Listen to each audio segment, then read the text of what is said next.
kahoy at sa palagay niya'y masarap ang bunga nito. Nabuo sa isipan niya na mabuti ang maging marunong, kaya't pumitas siya ng bunga at kumain. Kumuha rin siya para sa kanyang asawa at kumain din ito.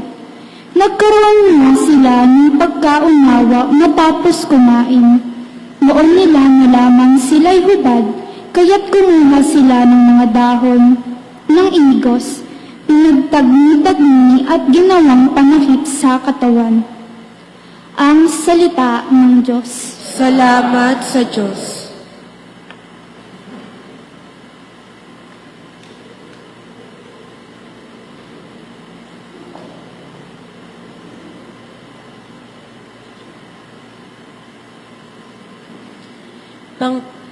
Poon iyong kaawaan, kaming sa iyo'y nagsisuwan.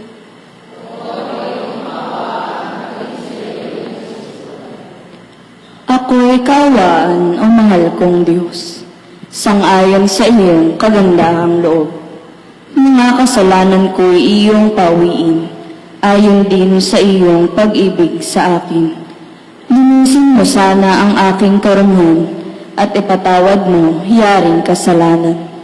Poon iyong kaawaan, kami sa iyo'y nagsisuway.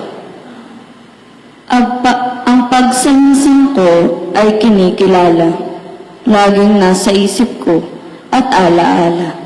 Sa iyo lang ako magkasalang tunay, at ang nagawa ko'y di mo nagustuhan. Poon iyong kaawaan, kami sa iyo'y nagsisuway. Isang pusong tapat sa aking likhain, bigyan mo, O Diyos, ng bagong damdamin. Sa iyong harapay, huwag akong alisin, ang Espiritu mo ang paghariin. Poon iyong kaawaan, kaming sa iyo'y nagsisuway. Ang gawak na dulot ng iyong pagliligtas, ibalik at ako'y gayon mong tapat. Turuan mo akong makapagsalita, at pupurihin ka sa gitna ng madla. Poon iyong kaawaan, kami sa iyo'y nagsisuway.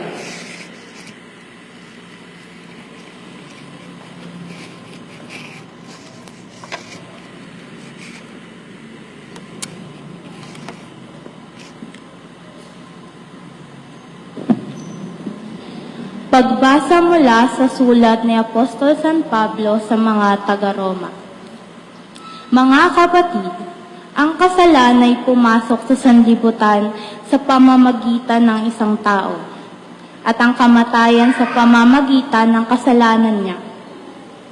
Dahil dito, lumaganap ang kamatayan sa lahat ng tao, sapagkat ang lahat ay nagkasala. Nasa sanlibutan na ang kasalanan bago pa ibinigay ang kautusan. Ngunit walang pinananagot sa kasalanan kung walang kautusan.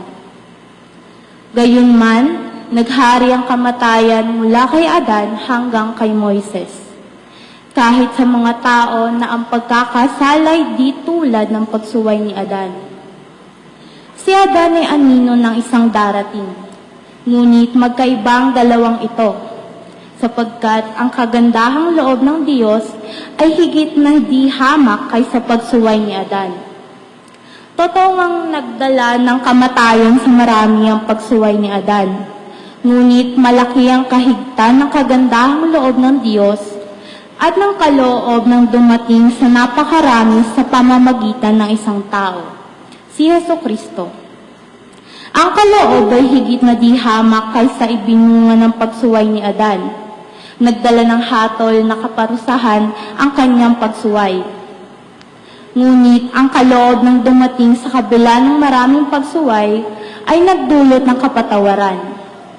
Sa pamamagitan ng isang tao, si Adan, naghari ang kamatayan dahil sa kanyang kasalanan. Ngunit sa pamamagitan din ng isang tao, si Jesucristo, higit ang kinamtan ng mga kinahabagan ng sagana at pinawalang sala. Sila'y maghahari sa buhay. Kailan kay nakahigtan ng pagpapalang ito kaysa kasawiang iyon. Kaya't kung paano nagbunga ng kaparusahan sa lahat ang kasalanan ng isang tao. Ang pagkamatuwid naman ng isang tao ay nagdulot ng kapatawaran at buhay sa lahat. Sapagkat sa pagsuway ng isang tao ay marami ang naging makasalanan. Gayon din naman, marami ang pagwawalang sala sa pagsunod ng isang tao. Ang salita ng Diyos. Salamat sa Diyos.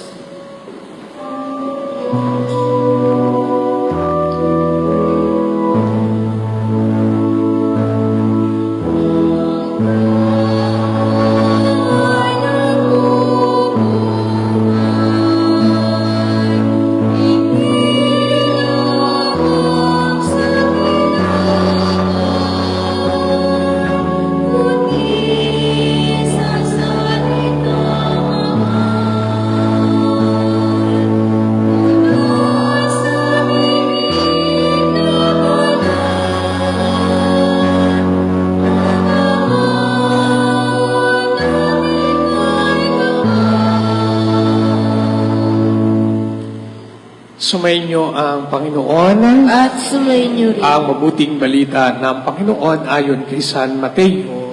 Papuri sa iyo, Panginoon. Noong panahong iyon, si Jesus ay dinala ng Espiritu sa ilang upang tuksohin ng dyablo. Doon, 40 araw at 40 gabing nag-ayuno si Jesus at siya'y nagutom. Dumating ang manunukso at sinabi sa kanya, "Kung ikaw ang anak ng Diyos, gawin mong tinapay ang mga batong ito." Ngunit sumagot si Jesus, "Nasusulat, hindi lamang sa tinapay nabubuhay ang tao, kundi sa bawat salitang namumutawi sa bibig ng Diyos." Pagkatapos nito'y dinala siya ng dyablo sa taluktok ng templo sa banal na lungsod. "Kung ikaw ang anak ng Diyos," sabi sa kanya, "magpatahulog ka sapagkat nasusulat, ipagbibili niya sa kanyang mga anghel na ingatan ka, aalalayan ka nila upang hindi ka matisod sa bato." Sumagot si Jesus, "Nasusulat din naman, huwag mong subukin ang Panginoon mong Diyos." Pagkatapos, dinala rin siya ng dyablo sa isang napakataas na bundok. Mula rooy ipinatanaw sa kanya ang lahat ng kaharian ng sanlibutan ito at ang kayamanan ng mga ito. At sinabi ng dyablo, "Ibibigay ko sa iyo ang lahat ng ito kung magpapatira pa ka at sasamba sa akin." Sumagot si Jesus, "Lumayas ka, Satanas, sapagkat nasusulat, ang iyong Diyos at Panginoon ang sasambahin mo, siya lamang ang iyong paglilingkuran." At iniwan siya ng dyablo, dumating ang mga anghel at naglingkod sa kanya. Mga kapatid, ang mabuting balita ng Panginoon. Pinupuri ka namin, Panginoong Jesucristo. Sa lahat po ng nakikiisa sa ating banal na pagdiriwang, magandang hapon po sa inyong lahat. Ngayon pong unang linggo ng Kwaresma, atin pong natunghayan sa mga pagbasa lalo't higit sa mabuting balita kung papaano napapagtagumpayan ang tukso ng dyablo. Kahit po ang Panginoong Hesus, kanyang ipinakita na siya tinukso, ngunit kanyang hinarap at kanyang napagtagumpayan. Kaya yan po yung ating pagninilayan. Yan yung ating dapat tularan upang tayo ay hindi mahulog sa tukso ng dyablo, hindi mapalayo sa Diyos, hindi mamuhay sa masama at kasalanan.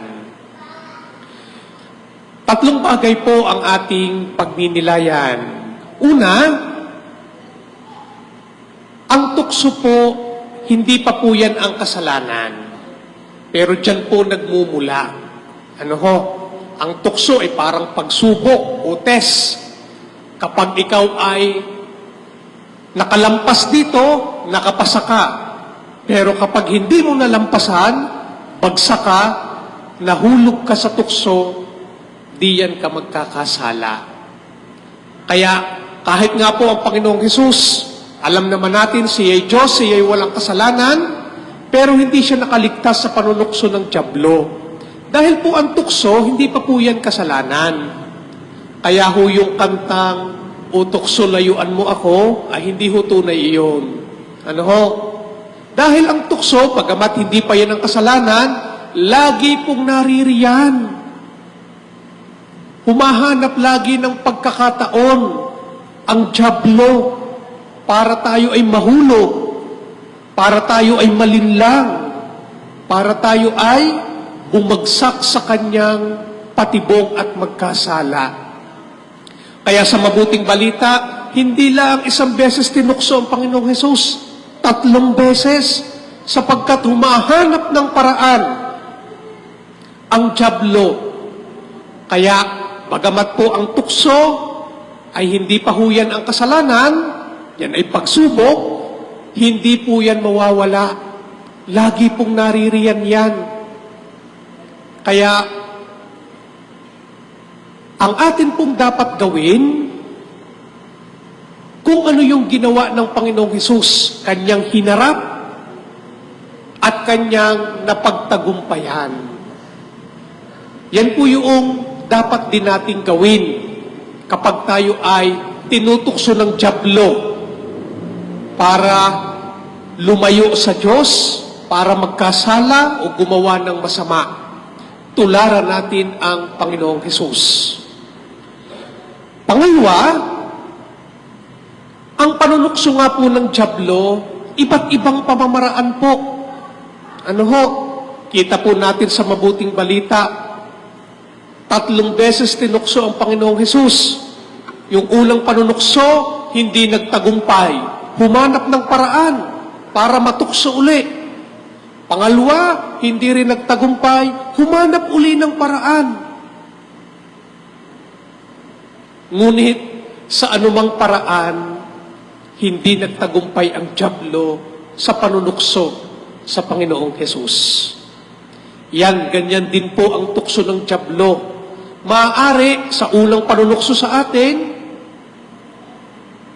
kaya nating lampasan, pero sabi ko nga po sa inyo, hindi po lalayo ang tukso. Naririyan po laang yan. Naririyan lagi ang dyablo, humahanap ng paraan. Hinahanap ang ating kahinaan para tayo'y mahulog, para tayo ay ilayo sa Diyos. Yan po ang intensyon ng dyablo kung bakit tayo tinutukso.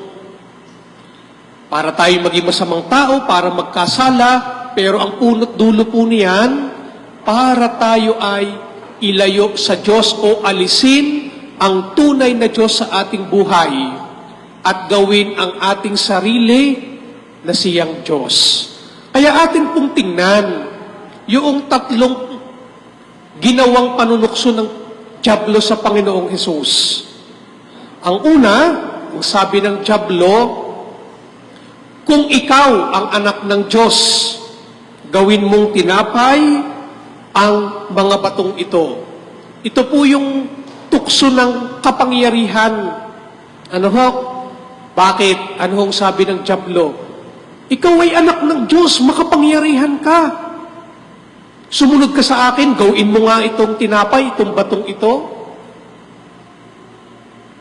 Sadya naman pong ang kapangyarihan, yan ho ay galing sa Diyos.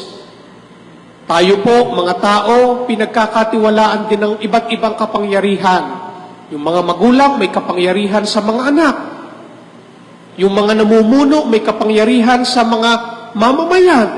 Pero lahat ng kapangyarihan, galing sa Diyos. Kapag ang kapangyarihan ay ginamit sa pagsunod sa dyablo, sa paggawa ng masama, sa pansariling interes, diyan po nagkakasala. Diyan nagiging masama ang tingin sa kapangyarihan. Kita niyo po yung tukso sa Panginoong Hesus. Ikaw ang anak ng Diyos, makapangyarihan ka, sumunod ka nga sa akin, gawin mo nga tinapayan.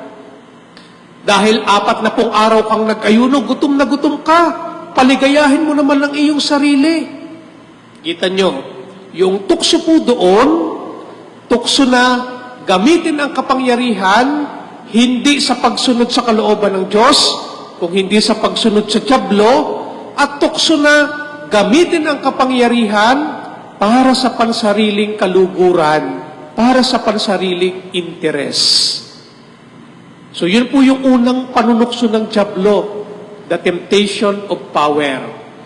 Kaya kapag ang hawak nating kapangyarihang ipinagkatiwala sa atin, ginamit natin sa pansariling interes, ginamit natin sa masama, ginamit natin sa pandadaya, ay di nahuhulog ka sa tukso ng dyablo. Pero ang kapangyarihan na ipinagkatiwala sa atin, dapat gamitin sang-ayon sa kalooban ng Diyos. Ang sabi ng Panginoong Hesus, nasusulat, hindi lamang sa tinapay nabubuhay ang tao, kung hindi, sa bawat salitang namumutawi sa Diyos.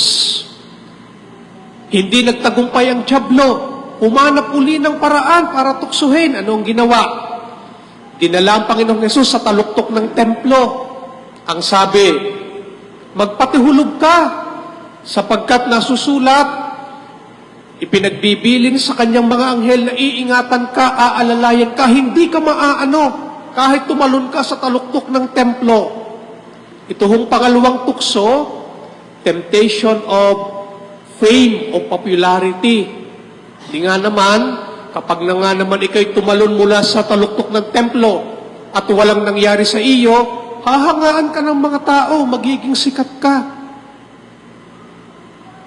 Temptation of fame and popularity. Ganyan minsan ang panunukso ng dyablo. Maging sikat ka. Gamitin mo ang mga bagay na iyan para ikaw ang purihin ng mga tao. Ikaw ang sambahin ng mga tao. At ang ikatlong tukso, temptation of wealth o kayamanan. Ipinakita sa Panginoong Hesus ang kayamanan ng mundo. Sabi ng dyablo, ibibigay ko sa iyo yan, sambahin mo lamang ako. Isang malaking kasinungalingan. Bakit? Paano hong ibibigay ng dyablo ang kayamanan ng mundong ito? Ay hindi naman siya ang tunay na may-ari. Dahil ang tunay na may-ari ay kung sino ang lumikha at gumawa ng mundong ito. Ang Diyos.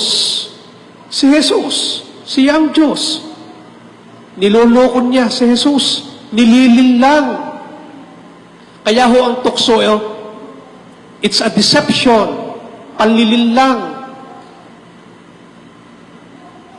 So ito po yung tatlong uri ng tukso na ginamit ng dyablo sa Panginoong Hesus at yan din po ang ginagamit sa atin minsan. Temptation of power, temptation of popularity, and temptation of wealth. Iba't ibang pamamaraan gumagawa ang dyablo para tayo ay matukso. Pero sa anumang paraan, hindi po natukso ang Panginoong Hesus. Bakit? Ano po ang kanyang ginawa? Kung atin pong mapapansin, sa bawat panunukso ng dyablo, ang sagot lagi ng Panginoong Hesus, bumabalik sa Diyos. Yung una, temptation of power. Gawin mong tinapay ang batong ito. Anong sagot ng Panginoong Hesus? Hindi lamang sa tinapay na bubuhay ang tao, kung hindi sa bawat salitang namumutawi sa bibig ng Diyos. Pangalawa, temptation of popularity. Magpatihulog ka. Hindi ka maaano. Ang sagot ng Panginoong Hesus, nasusulat din naman, huwag mong subukin ang Panginoon mong Diyos. At ang pangatlo, nung ipinakita ang kayamanan, ibibigay sa kanya, sambahin lang ang dyablo. Anong sagot ng Panginoong Hesus? Ang iyong Diyos at Panginoon ang sasambahin mo, siya lamang ang iyong paglilingkuran. Sa makatuwid po, mga kapatid, ang sikreto para tayo ay magtagumpay laban sa tukso, it's always going back to God. Katulad ng ginawa ni Jesus, sa bawat tukso sa Kanya, lagi niyang sinasabi ang pangalan ng Diyos. Kaya sa bawat tukso sa atin, anuman yan, kapag tayo natutuksong gumawa ng masama, kapag tayo natutuksong magmarites, magchismis, kapag tayo natutuksong kumuha ng hindi atin, kapag tayo natutuksong magsinungaling, let us always go back to God para hindi tayo magkasala. Dahil tanging ang Diyos ang makakalaban sa tukso. Dahil kung sa sarili lamang po nating kakayanan, hindi po natin kayang talunin ang dyablo. Dahil ang dyablo ho ay mas tuso, mas matalino, higher being kaysa sa atin. Pero kaya po natin siyang talunin kung kasama natin at kung nasa atin ang Diyos. Yan po ang ipinakikita sa atin ng mabuting balita. Opo, ang tukso, hindi pa po yan kasalanan, pero ang tukso lagi pong naririyan. Humahanap lagi ng pagkakataon para tayo ay ilayo sa Diyos. Yan ang gusto ng dyablo.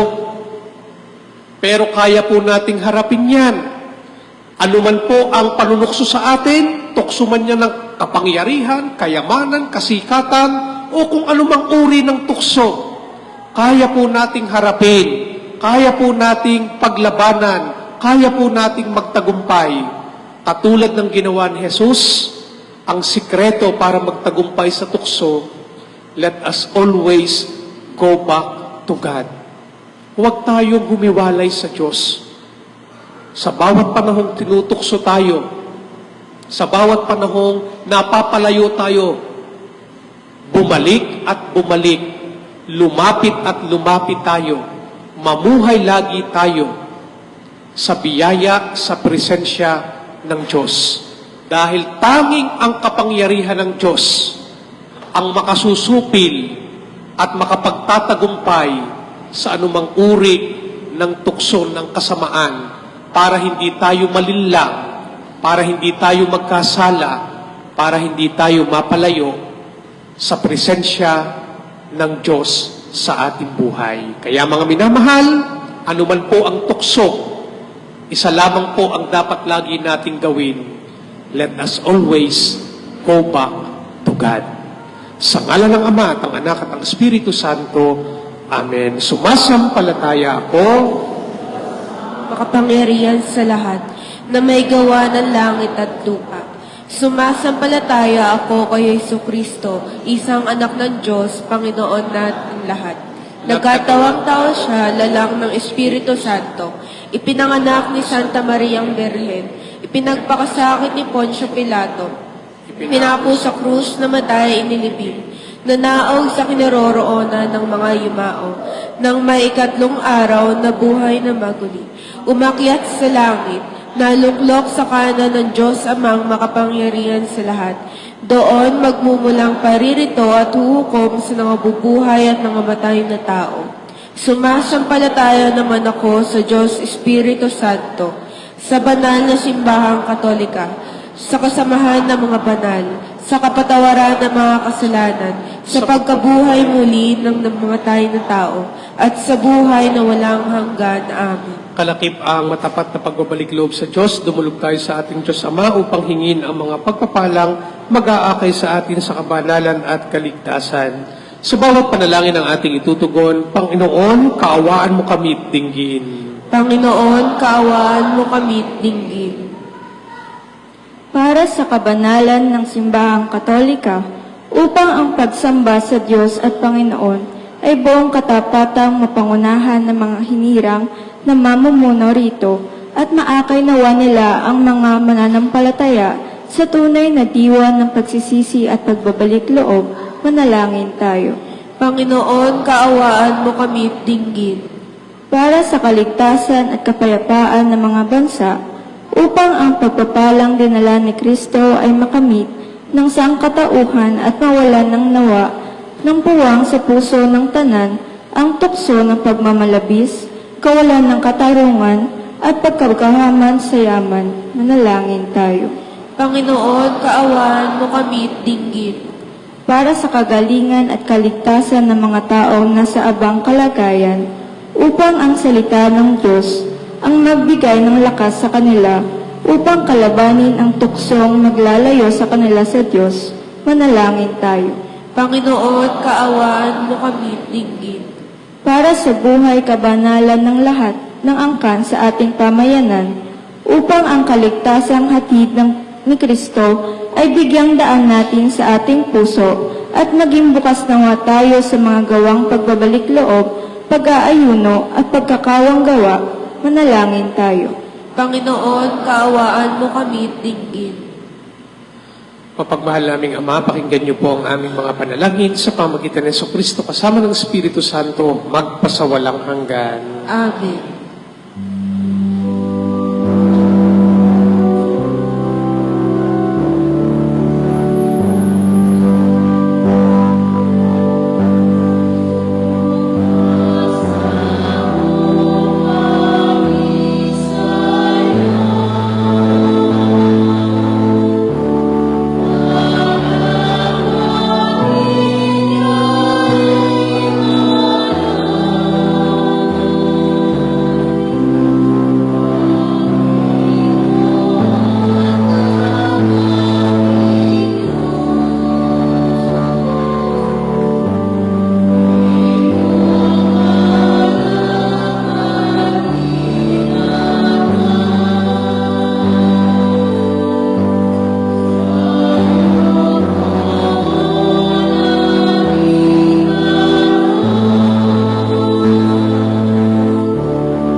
Manalangin kayo mga kapatid upang ang paghahain natin ikalugdan ng Diyos samang makapangyarihan. Kaawaan ng Panginoon itong pagkain sa iyong mga kamay.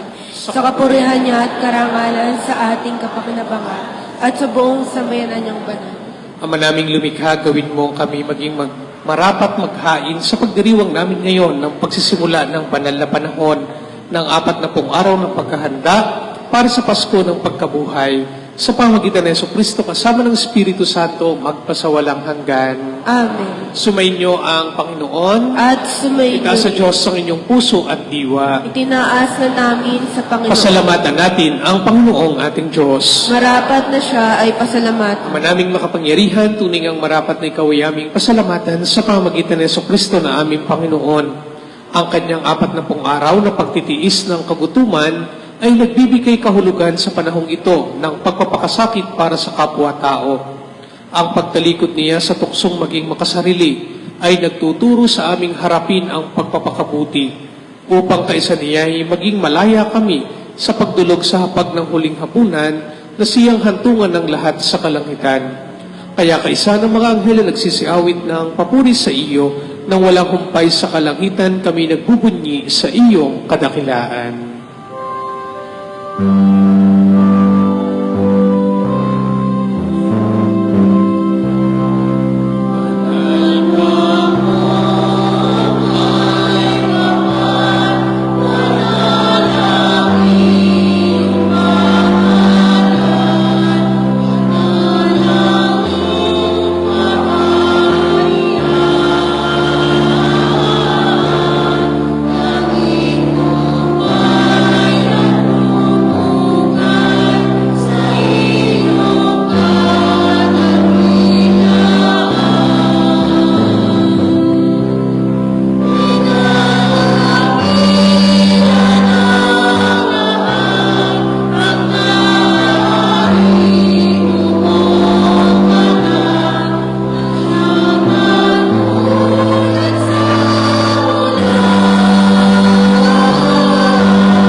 Ama naming banal, ikaw ang bukal ng talang kabanalan, kaya't sa pamagitan ng iyong Espiritu, gawin mong banal ang mga kaloob na ito upang para sa amin maging katawan at dugo ng aming Panginoong Hesukristo. Bago niya pinagtiis ang kusang loob na maging handog, hinawakan niya ang tinapay, pinasalamatan kaniya, pinaghati-hati niya iyon, iniabot sa kanyang mga alagad at sinabi, tanggapin ninyong lahat ito at kainin. Ito ang aking katawan na ihahandog para sa inyo.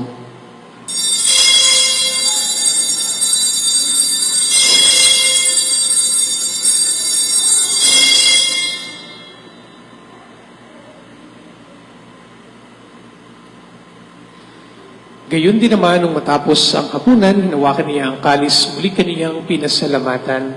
Inabot niya ang kalis sa kanyang mga alagad at sinabi, tanggapin ninyong lahat ito at inumin ito ang kalis ng aking dugo ng bago at walang hanggang tipan. Ang aking dugo ay bubuhos para sa inyo at para sa lahat sa kapagpapatawad ng mga kasalanan. Gawin ninyo ito sa pag-alaala sa akin.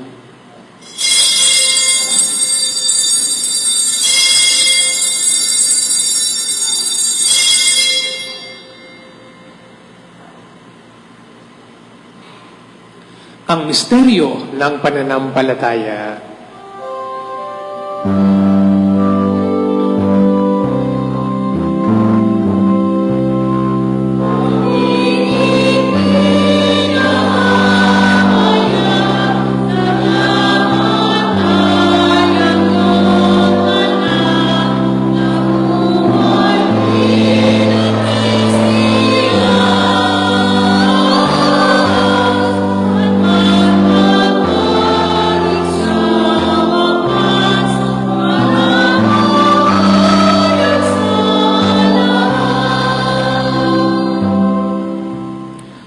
Ang ginagawa namin ngayon ang pag-alaala sa pagkamatay at muling pagkabuhay ng iyong anak. Kaya tiniaalay namin sa iyo ang tinapay na nagbibigay buhay at ang kalis na nagkakaloob ng kaligtasan. Kami nagpapasalamat dahil kami iyong minarapat na tumayo sa harap mo para maglingkod sa iyo. Isinasamo namin kaming magsasalo-salo sa katawan at dugo ni Kristo ay mabuklod sa pagkakaisa sa pamamagitan ng Espiritu Santo. Amalingapin mo ang iyong simbahang laganap sa buong daigdig. Puspusin mo kami sa pag-ibig. Kaisa ni Leon na aming papa at ni Gilbert na aming obispo ng Tanang Kaparian at ang iyong piniling sambayanan. Alalahanin mo rin ang mga kapatid naming nahimlay nang may pag-asang sila'y muling mabubuhay, gayon din ang lahat ng mga pumanaw. Kaawaan mo sila at patuloyin sa iyong kaliwanagan. Kaawaan mo at pagindapatin kaming lahat na makasalo sa iyong buhay na walang wakas. Kaisa ng Mahal na Birheng Maria na Ina ng Diyos, ni San Jose ang kanyang kalinis-linisang sposo, kaysa ng mga apostol at ang lahat ng mga banal na namuhay dito sa daigdig ng kalugod-lugod sa iyo, maipagdiwang nawa namin ang pagpupuri sa ikararangal mo sa pamagitan ng iyong anak na aming Panginoong Hesukristo. Sa pamagitan ni Kristo kasama niya at sa Kanya, ang lahat ng parangal at papuri ay sa iyo, Diyos Amang makapangyarihan, kasama ng Espiritu Santo, magpasawalang hanggan.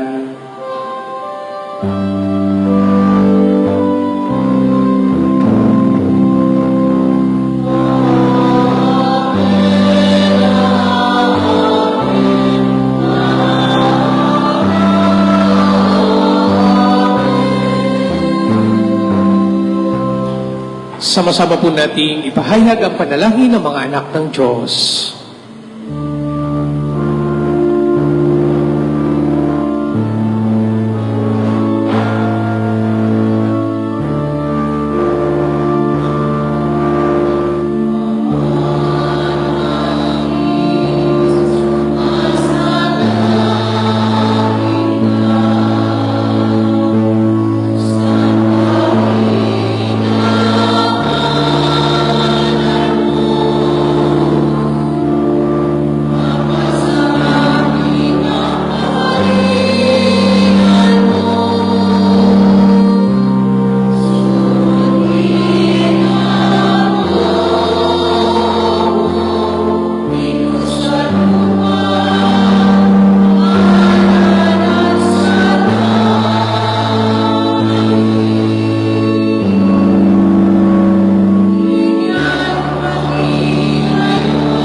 Hinihiling namin kami adyan sa lahat ng masama, pagkalooban ng kapayapaan araw-araw, iligtas sa kasalanan at ilayo sa lahat ng kapahamakan. Samantalang aming pinananabikan ng dakilang araw ng pagpapahayag ng tagapagligtas naming sa Jesucristo.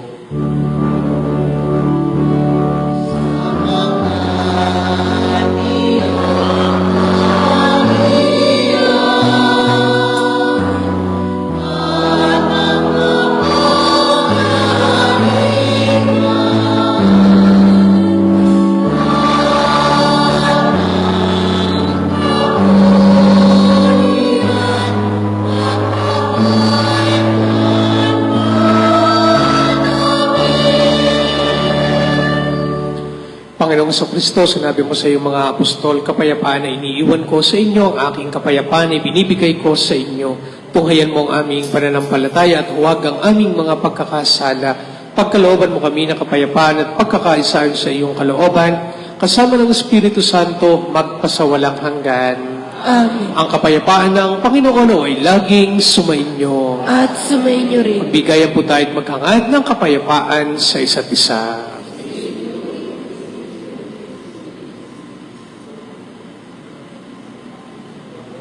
Kordero ng Diyos na nag-aalis ng mga kasalanan sa sanlibutan, maawa ka sa amin. Kordero ng Diyos na nag-aalis ng mga kasalanan ng sanlibutan, maawa ka sa amin. Kordero ng Diyos na nag-aalis ng mga kasalanan ng sanlibutan, ipagkaloob mo sa amin ang kapayapaan. Mga kapatid, ito po ang ating Panginoong Kristo. Ito ang kordero ng Diyos na nag-aalis sa mga kasalanan ng sanlibutan. Mapalad tayong lahat inaanyayahan sa kanyang banal na piging, Panginoon. Dapat na magpatuloy sa iyo, ngunit sa isang salita mo lamang ay gagaling na ako.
Manalangin tayo.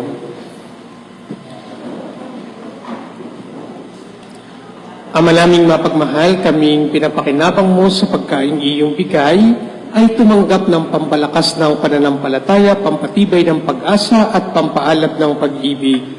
Matutuhan nawa naming damahin ang gutom at pananabik sa tunay na pagkain nagbibigay buhay, upang kami makapamuhay sa bawat salita na namumutawi sa iyong bibig. Sa pamagitan ng Kristo kasama ng Espiritu Santo, magpasawalang hanggan. Amen. Panalangin sa banal na pamilya.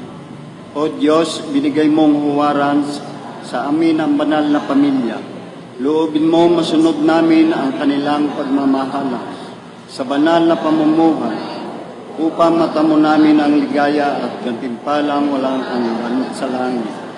Alang-alang sa anak mo na si Jesucristo ang aming Panginoon, na nabubuhay at naghaharing kasama mo ng Espiritu Santo, magpasawalang hanggan. Amen.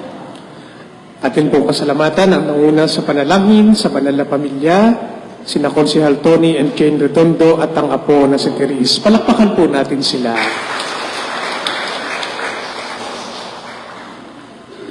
Mga kapatid, sumainyo ang Panginoon At sumainyo. at pagpalain kayo't ingatan ng makapangyarihan at laging mapagmahal natin Diyos, Ama, Anak at Espiritu Santo. Amen. Taglangin po ninyo sa inyong pag-alis ang pag-ibig ni Kristo. Salamat sa Diyos.